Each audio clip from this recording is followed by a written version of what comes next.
Assalamualaikum warahmatullahi wabarakatuh. Saya akan menyajikan materi tentang genre, elemen, dan gaya penelitian kualitatif dalam mata kuliah metode penelitian kualitatif. Riset kualitatif dan definisinya. Penelitian kualitatif sebagai payung besar terhadap pendekatan dan metode kajian dalam kehidupan sosial. Data yang digunakan sangat beragam. Bisa dari materi tekstual seperti transkrip wawancara, catatan lapangan, dokumen, atau materi visual seperti artefak, foto, rekaman video, dan situs internet yang mendokumentasikan pengalaman manusia tentang orang lain atau diri seseorang dalam tindakan sosial dan keadaan refleksif.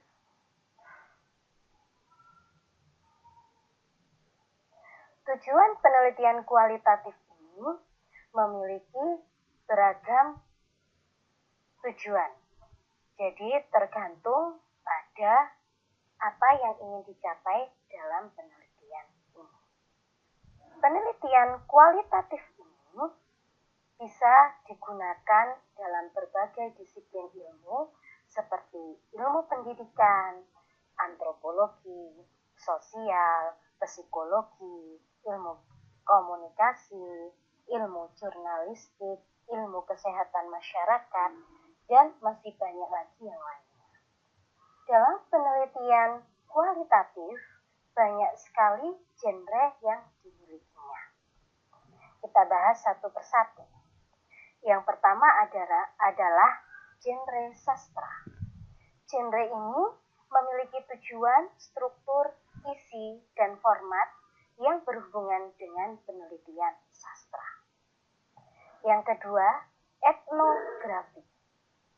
Penelitian ini bersifat observasi dan dokumentasi tentang kehidupan sosial untuk memberikan penjelasan tentang budaya. Atau kelompok etnografi mengacu pada proses kerja lapangan jangka panjang dan produk tertulis. Pada awalnya, penelitian etnografi ini diteliti oleh orang asing yang ingin mempelajari budaya lain. Karena budaya merupakan pengetahuan, bahasa, nilai, adat istiadat, dan benda material yang dapat ditularkan dari satu generasi ke generasi yang lain. Seiring berjalannya waktu, penelitian etnografi memiliki tujuan untuk melihat kondisi atau perkembangan sebuah budaya.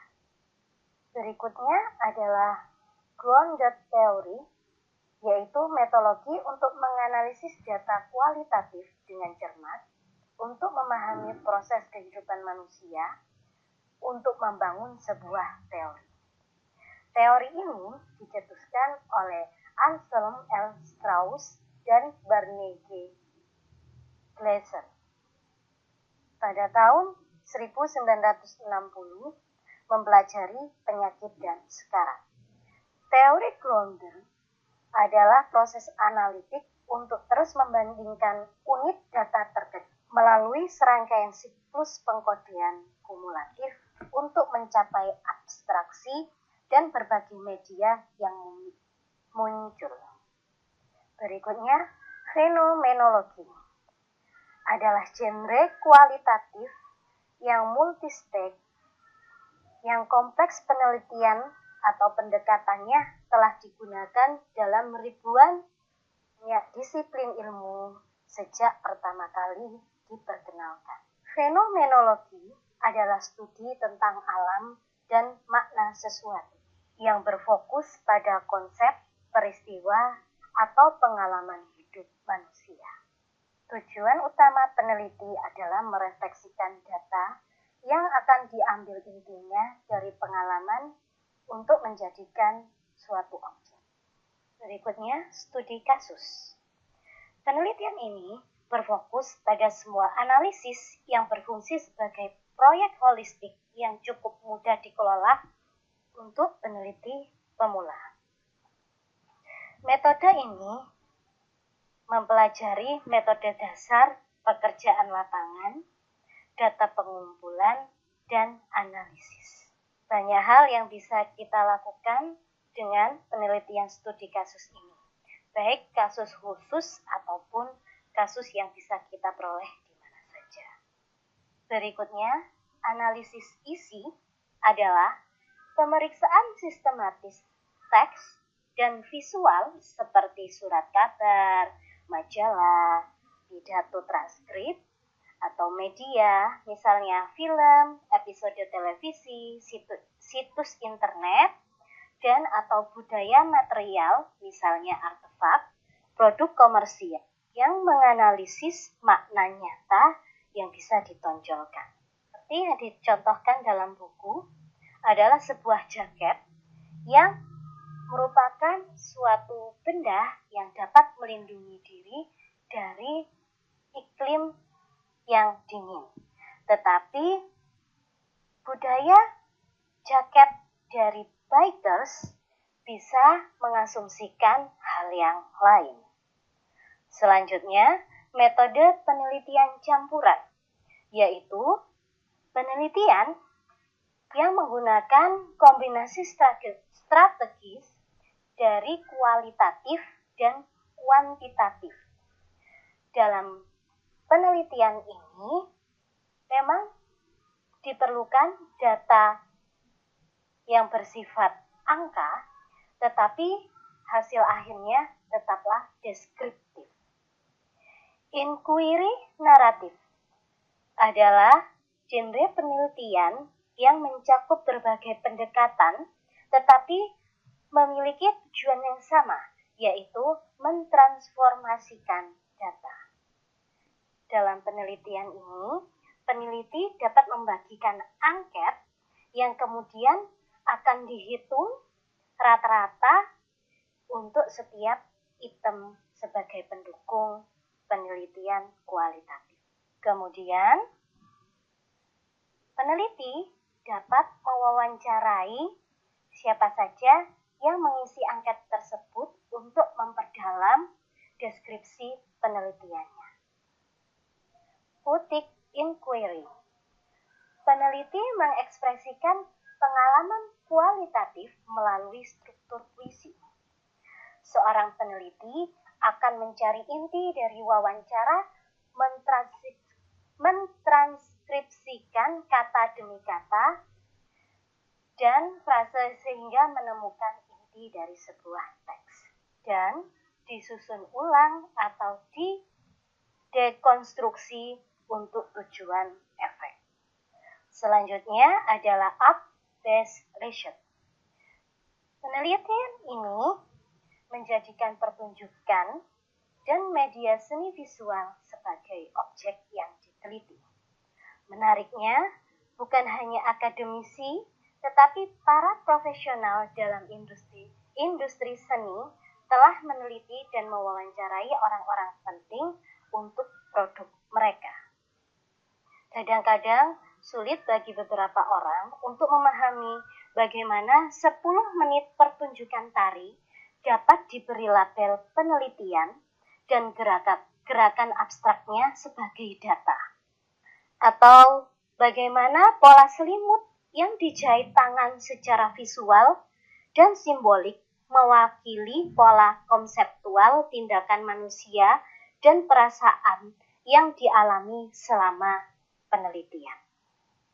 Autoetnografi adalah refleksif budaya pelaporan diri, kebanyakan melalui narasi.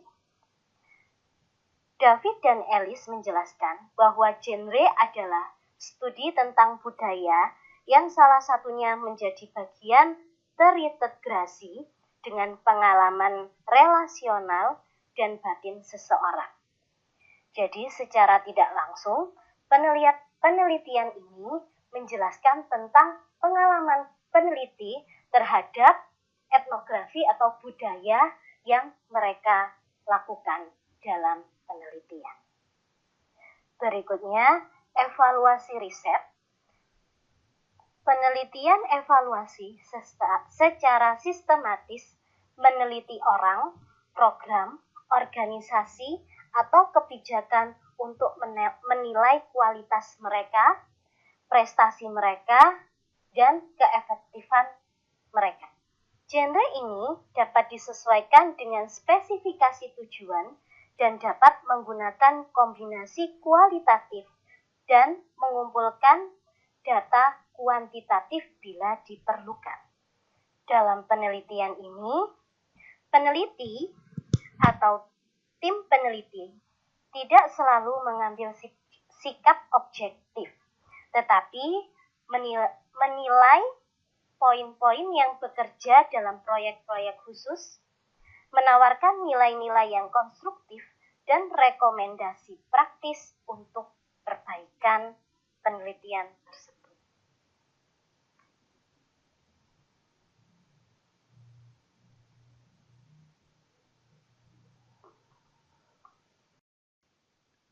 Selanjutnya yaitu penelitian aksi. Penelitian aksi dilakukan dengan tujuan yang dinyatakan tidak hanya mengamati kehidupan sosial, tetapi merefleksikan, berlatih, atau bekerja sama dengan peserta untuk mengubah pengaturan dengan keadaan mereka menjadi lebih baik. Selanjutnya yaitu diagnostik. Diagnostik dilakukan melalui wawancara refleks, pengamatan, penjurian, dan metode pengumpulan data lainnya dilakukan untuk membedakan masalah dan masalah tertentu. Peneliti atau tim peneliti berfungsi sebagai fasilitator proyek dan idealnya bekerja secara adil dan demokratis dengan peserta sejak investasi pribadi. Kepemilikan dan saham mereka di masalah lebih mungkin menghasilkan hasil yang signifikan. Selanjutnya yaitu jurnalisme investigasi. Jurnalis dan peneliti kualitatif mengandalkan metode serupa untuk mengumpulkan data untuk tujuan khusus mereka, mewawancarai orang, pergi ke pengaturan untuk menyaksikan peristiwa secara langsung, mencari informasi di berbagai arsip dan bank data, mengambil foto, dan segera. Selanjutnya yaitu penyelidikan kritis. Penyelidikan kritis tidak begitu banyak metode, karena ini adalah misi sosial dan politik.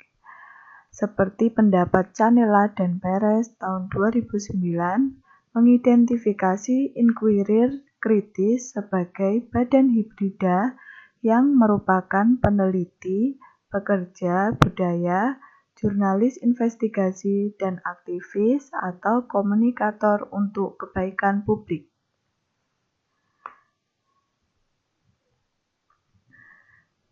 Selanjutnya, elemen penelitian kualitatif. Ada beberapa elemen dalam penelitian kualitatif. Yang pertama yaitu peneliti. Seorang individu atau anggota tim yang dimotivasi oleh kepentingan pribadi dan ilmiah, melakukan studi penelitian untuk menyelidiki beberapa aspek kehidupan sosial. Penyelidik utama memulai, merencanakan, memfasilitasi, dan mengawasi semua aspek proyek dari awal hingga akhir, bekerja dengan cara yang sangat ingin tahu dan etis untuk mencapai tujuan proyek. Peneliti, baik pemula atau veteran, dianggap oleh banyak orang di bidang penyelidikan kualitatif untuk menjadi instrumen utama dari upaya. Selanjutnya yaitu epistemologi. epistemologi, beberapa orang menyebut epistemologi secara luas sebagai teori konstruksi pengetahuan berdasarkan pandangan dunia peneliti, bagaimana lensanya di dunia dan cara-cara mengetahuinya, fokus dan menyaring persepsi dan interpretasi itu. Dalam penelitian kontemporer, beberapa mematuhi konsepsi positivis, kebenaran sebagai informasi faktual yang ada di dunia nyata, dan dengan demikian dapat diandalkan dan didokumentasikan secara valid dengan instrumentasi dan pengukuran yang tepat. Dapat mengadopsi epistemologi penelitian feminis untuk mengeksplorasi masalah gender dan terkait kekuasaan, lesbian, gay, dan transgender dapat mengadopsi tenet dari apa yang diberi label teori aneh dalam mempelajari budaya gay, heteroseksisme, dan homofobia. Selanjutnya yaitu varisan kontekstual. Peneliti terletak dalam konteks. Metodologis juga telah menyediakan cara yang direkomendasikan untuk melakukan pekerjaan lapangan dan mengumpulkan dan menganalisis data. Selanjutnya yaitu tujuan. Tujuan sebuah penelitian memberikan makna, motivasi, dan arah pada pekerjaan kita. Elemen konstituen dari sebuah tujuan termasuk alasan atau pembenaran untuk penelitian, topik pertanyaan, penelitian pusat dan terkait, dan atau masalah yang diatasi dan hasil proyek yang diantisipasi. Istilah payung yang digunakan untuk keseluruhan epistemologis, teoritis, dan pendekatan metodologis untuk sebuah penelitian disebut kerangka konseptualnya. Template ini tidak selalu diperbaiki dari awal hingga akhir, karena dapat berkembang dan berubah saat penelitian berlangsung. Karena wawasan baru ke dalam penelitian diperoleh dan karena kontingensi yang tidak diantisipasi terjadi.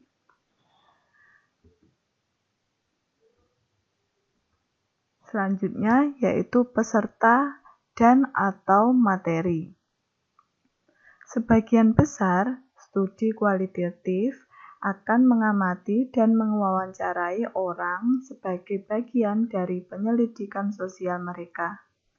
Tetapi beberapa proyek mungkin hanya bergantung pada dokumen, artefak, dan atau materi media yang telah dibuat manusia. Untuk mempelajari dunia sosial adalah secara default untuk mempelajari manusia dan produk mereka, upaya yang kompleks untuk memastikan. Berikutnya yaitu etika. Peneliti, bahkan mereka yang memiliki penelitian, tindakan, atau agenda jurnalisme investigasi, tidak memiliki pemerintahan bebas, lengkap untuk melakukan apa yang untuk mencapai tujuan mereka. Ada kode moral dan hukum di tempat mengenai perlakuan etis dan perawatan orang-orang yang terlibat dengan studi penelitian.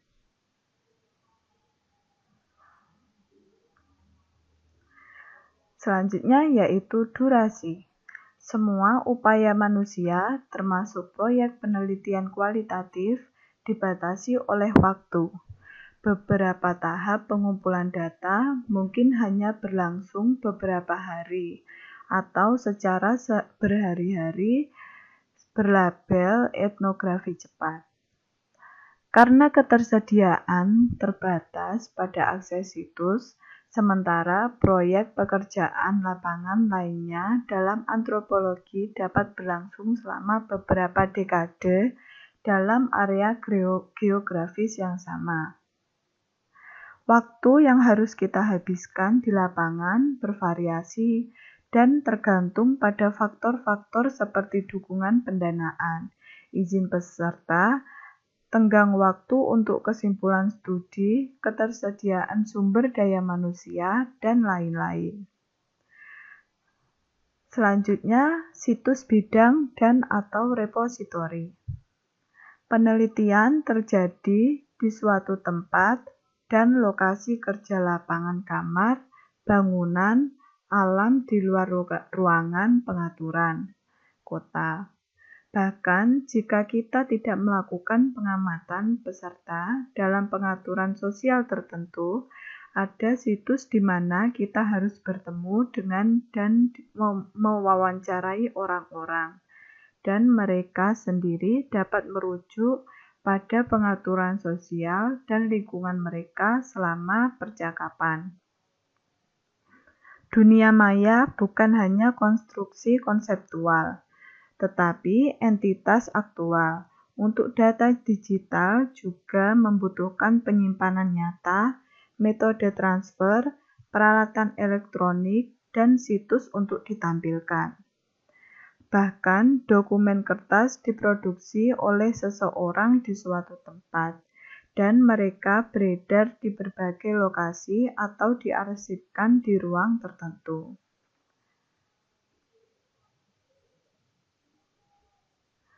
Selanjutnya yaitu data dan koleksi mereka.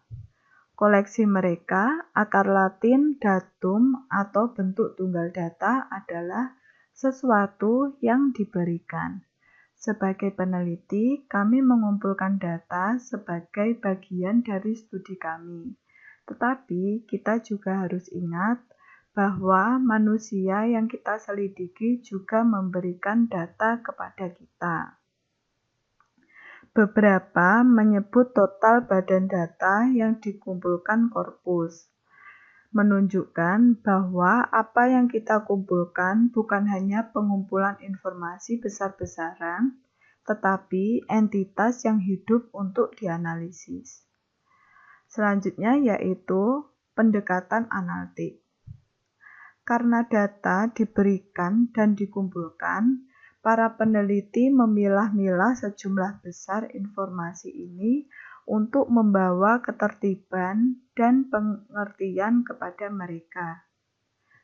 Manusia membuat pola dan kami menerapkan proses yang sama untuk analisis data.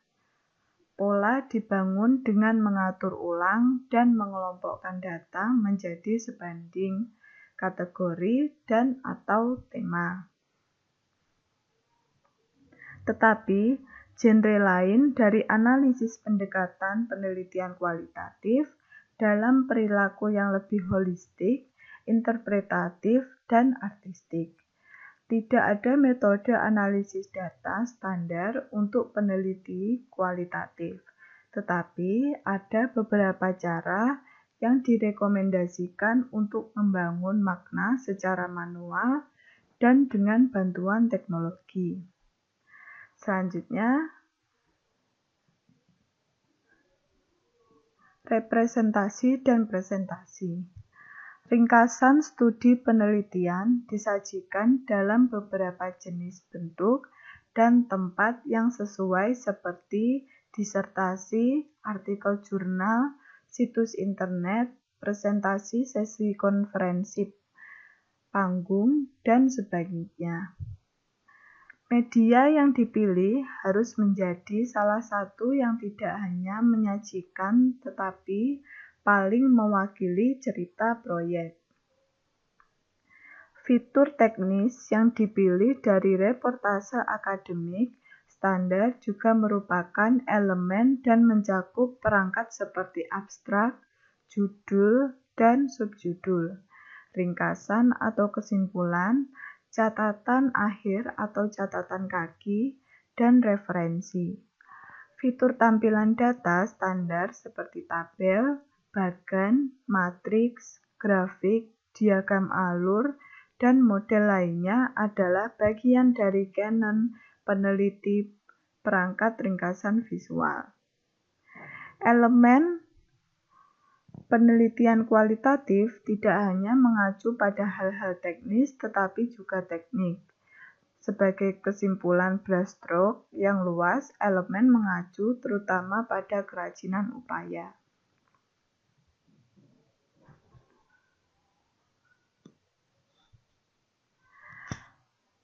Selanjutnya, kami akan membahas tentang gaya penelitian kualitatif.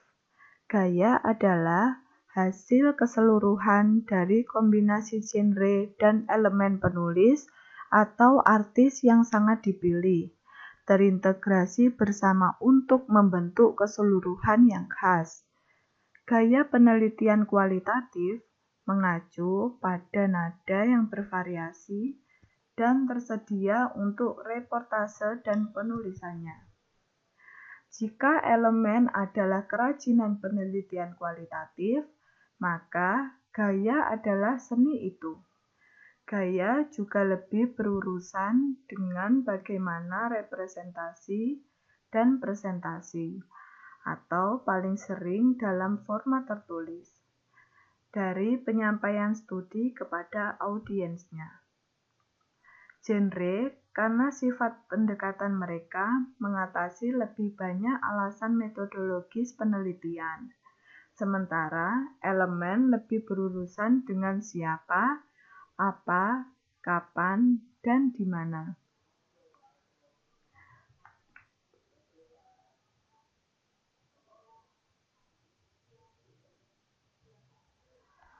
Kisah lapangan. Risalah klasik John Van Manen tahun 1988, Tales of the Field secara luas mengklasifikasikan jenis penulisan etnografi ke dalam beberapa kategori, yaitu yang pertama realis, yang kedua pengakuan, yang ketiga impresionis, yang keempat kritis, kelima formal, keenam sastra, dan bersama-sama menceritakan kisah-kisah. Sekian penyampaian materi dari kami. Wassalamualaikum warahmatullahi wabarakatuh.